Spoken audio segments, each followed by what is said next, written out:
Salut à tous, j'espère que vous allez bien. Alors dans cette vidéo, on va installer du Bluetooth dans la 206 et donc je vais utiliser le système Parrot.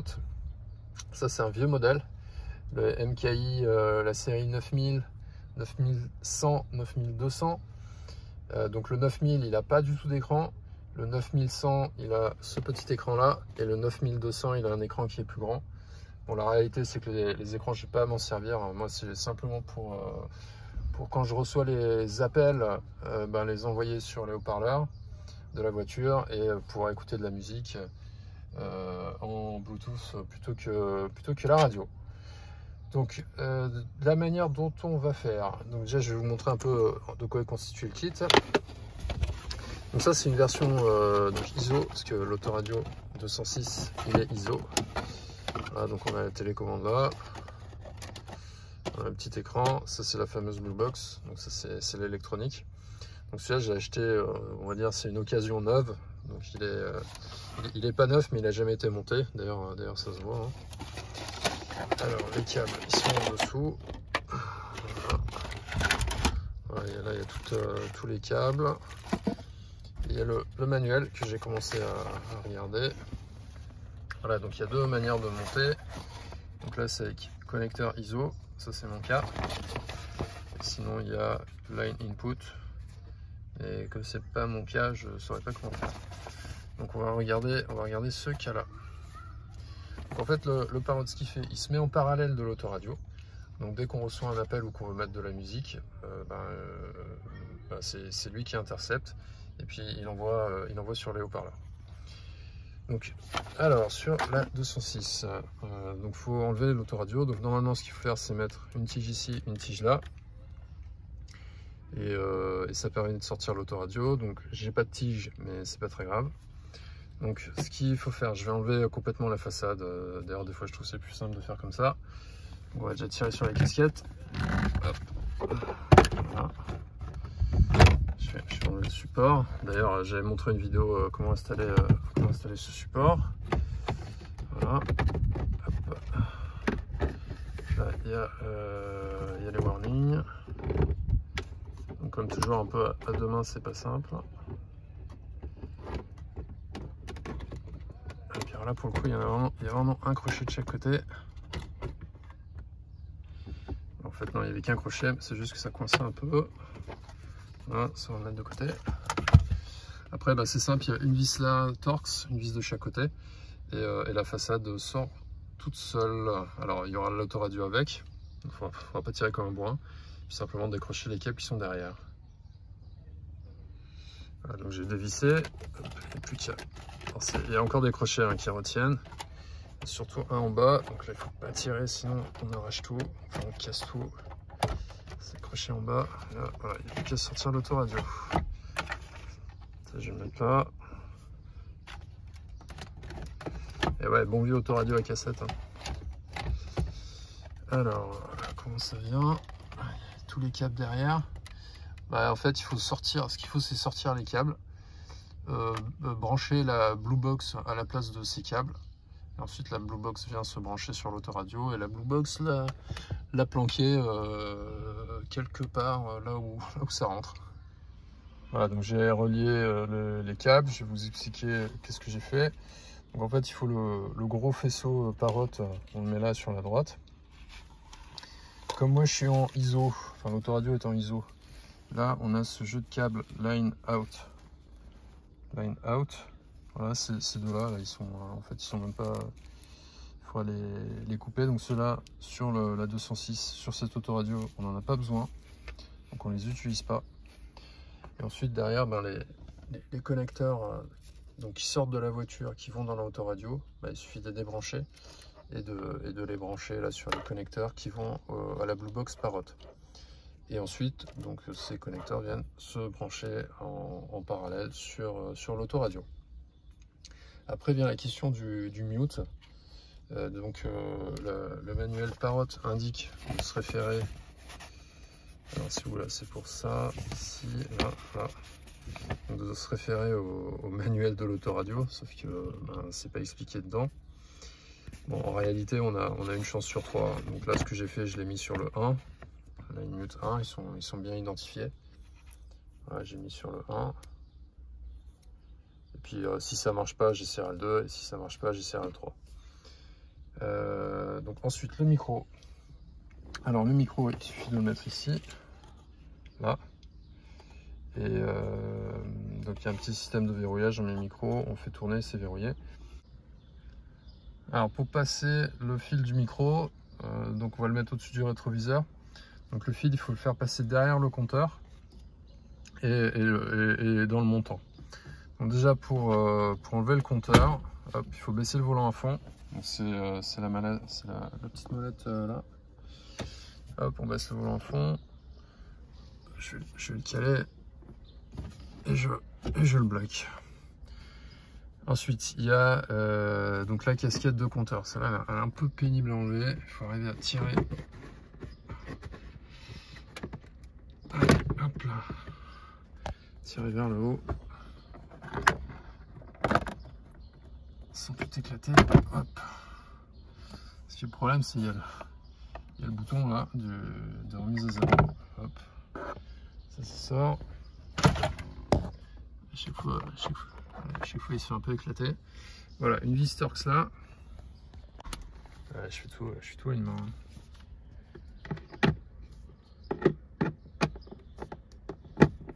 Ouais, c'est du 20.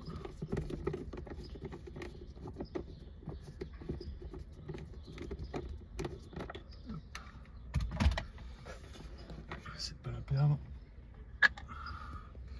Et là, le compteur, il suffit de le basculer en avant. Voilà. Ça, c'est une version non multiplexée. Donc il y a deux connecteurs. Il suffit d'appuyer dessus comme ça. De basculer ça. Hop, ça sort. Et ça sort. Et le compteur, hop là, on le met de côté. Voilà, donc le fil, je vais faire passer derrière et le récupérer là. Donc maintenant, ce qu'il faut faire, c'est démonter le montant. En fait, c'est clipsé, hein, donc il suffit de tirer. Hop. Voilà. Alors, ce que je conseille, c'est éviter de le démonter en complet parce que ça, c'est un peu galère à remettre. Et puis de faire monter le micro là, ici. Et après le faire passer là. Alors en fait, pendant que j'y suis, je vais aussi enlever là sur le côté. Donc le mieux, c'est d'utiliser une spatule en plastique. Ah, j'ai acheté ça pour pas cher. On ouvre là. C'est le câble qui se balade là, ça c'est la dashcam. Donc je vais faire passer le câble par ici et le récupérer derrière le compteur. Alors pour pas m'embêter avec la longueur de câble, donc j'ai déjà installé le micro. Donc je l'ai mis là dans la zone noire, comme ça, ça me dérange pas du tout, ça me gêne pas le champ de vision. Je fais passer le câble derrière le ciel de toit, c'est un peu recourbé donc il tient bien. Et ensuite il descend là, il descend là, il est un peu tendu. Et il arrive ici. Donc là maintenant ce câble, j'ai plus qu'à le faire passer derrière le compteur et le récupérer derrière l'autoradio. Voilà, donc j'ai déjà réussi à récupérer le câble. En fait, c'est pas très compliqué, il n'y a pas beaucoup de place. Voilà, il n'y a pas beaucoup de place à le mettre. Mais en fait, il faut passer la main là pour aller le chercher, on le sent bien. Et le récupérer. Et là, je vais faire pareil, je vais le repasser là-bas derrière. Et le récupérer ici. Voilà, il n'y a plus qu'à brancher le micro ici. Donc pour qu'il tienne bien, on fait un 1/8 de tour. Comme ça, il est verrouillé. Alors, je vais démarrer, juste mettre le contact. Voilà, le contact est mis. Alors là, si on essaie d'allumer l'autoradio, ça marche pas. En fait, c'est normal parce que l'autoradio a été débranché. Donc sur ces vieux autoradios, il faut taper un code. Alors là avec le soleil, c'est impossible de voir, mais j'ai la clé là qui me demande le code. Alors, hop.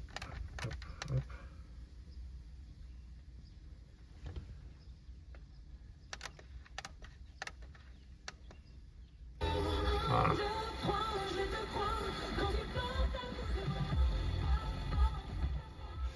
Bon, en tout tout cas, voilà, déjà donc l'autoradio fonctionne.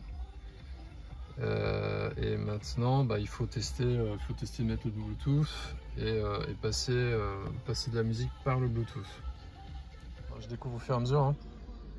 Donc j'ai branché l'écran pour voir un peu qu'est-ce qui se passait. Parce qu'initialement, j'avais activé le Bluetooth. Alors malheureusement, je peux pas vous montrer, mais quand j'ai activé le Bluetooth sur le téléphone, ça détectait pas le Parrot. Donc ce qu'il fallait impérativement faire, c'était utiliser la télécommande. On clique dessus. Répertoire. Voilà. Et là, on voit les choses qui s'affichent. En utilisant la molette, voilà, je me suis mis sur Bluetooth, j'ai cliqué. Donc ça a demandé d'appairer un nouvel appareil. Sur le téléphone, donc ça a détecté le Parrot MK9002i. Ça demande un code PIN. Donc dans le manuel, c'est écrit, il suffit de taper 4 0. Et ensuite, le Bluetooth est connecté. Alors par contre, une fois qu'on passe en Bluetooth, donc le volume il se règle avec la molette là et sur le téléphone. C'est-à-dire ça, c'est plus fonctionnel. Donc faut un peu faire gaffe parce que là, ça m'a explosé les oreilles. C'est quand j'ai coupé le Bluetooth. Du coup là, comme moi, j'avais pas mal tourné parce que j'entendais rien. Quand ça a rebasculé sur la radio, c'était un volume à fond, quoi. Ça m'a explosé les oreilles. Donc ça, il faut faire attention. Voilà, donc ça c'est bon. Donc maintenant, normalement, ça en fait, moi j'ai pu en avoir besoin. Donc l'écran, c'est juste pour contrôler ce qui se passe. Il n'y a pas de batterie, hein. Ça s'alimente directement sur l'alimentation autoradio. Donc je vais voir si je peux pas mettre l'écran dans la boîte à gants par exemple, parce que je ne peux pas avoir de trucs qui se baladent dans la voiture. La télécommande, je verrai. Donc il y a une petite pile là. Je verrai ce que j'en fais, si vraiment c'est nécessaire. Et sinon, je piloterai tout depuis mon téléphone. Alors j'ai l'impression qu'avec le MKI 9100, on est obligé de brancher l'écran, sinon on ne peut pas activer le Bluetooth. Il se désactive à chaque fois. Donc on a de la chance sur 206, en fait, il y a un petit trou là qui va à la boîte à gants. Bon, si vous mettez votre main, vous le sentez. Donc j'ai fait passer le câble de l'écran là. Et l'écran du Parrot, je le laisserai dans la boîte à gants. Je n'ai pas besoin de le consulter. Et puis avec la molette, ça permet d'activer les différents modes. Et qu'est-ce qu'il nous met là? Ouais, en fait il est déjà appairé. Et ça permet de jouer sur les modes. Répertoire. Voilà. iPod, audio Bluetooth. Voilà. Donc une fois que c'est sur ça, là ça reste sur Bluetooth. Bon, en fait ça passe. J'ai réussi à tout faire rentrer là derrière l'écran de la clim. Faire attention de ne pas accrocher les câbles. Et là maintenant ce qu'on va faire, donc on va reclipser ça, mais il n'y a plus qu'à reclipser sans coincer les câbles. Alors il faut arriver à mettre les ergots dans les trous. Le joint il se prend. Hop. Voilà, toujours une main un peu compliquée. Bon, je vais faire à deux mains. Ok, c'est reclipsé. Là, on met ça. Voilà. Il n'y a plus qu'à brancher le compteur.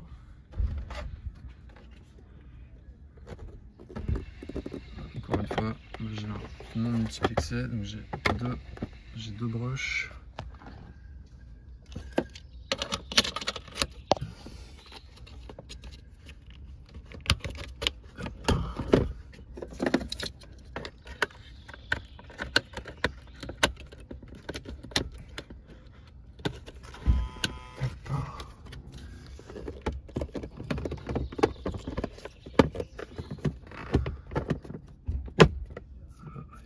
En place, la vis, puis normalement on en est pas mal. Alors après il y a cette histoire de mute là, il faut que je fasse des tests. Normalement je pourrais pas filmer, mais voilà. Donc si un des câbles mute fonctionne pas, c'est-à-dire quand quelqu'un appelle parce que ça ne coupe pas automatiquement la musique, il faudra tester un autre. Il y en a 3, donc je ne sais pas lequel est le bon. Et en tout cas, je mettrai à jour la... Je l'indiquerai dans la vidéo en description, et après peut-être que ça dépend plus des modèles. Plus qu'à mettre la casquette. C'est un peu galère à mettre. Hop là. Hop. Voilà, c'est bien remis. Le volant, on règle le volant. Hop. Je le mets à fond en haut. Voilà. Et puis là, bah, remettre cette casquette là. Moi, je vais continuer mes tests là pour pour trouver le bon câble mute. Et sinon on sera bon, hein. Donc là maintenant en fait, j'ai un peu utilisé le système. Il n'y a plus besoin d'utiliser ça, l'autoradio. Et il suffit de mettre le contact, le Bluetooth il s'active tout seul. Et à partir du téléphone, vous pouvez lancer votre musique. Si jamais vous voulez rebasculer en mode radio, bah, il faut couper la musique sur le téléphone et puis allumer ici. Bon, j'espère que cette vidéo vous a plu, elle vous a été très utile. Et si c'est le cas, bah, n'hésitez pas à mettre un petit commentaire. Je lis tous vos commentaires. J'y réponds dans la mesure du possible. Donc mettre un pouce bleu pour promouvoir la vidéo, vous abonner à la chaîne. Et puis je vous dis à bientôt sur la prochaine.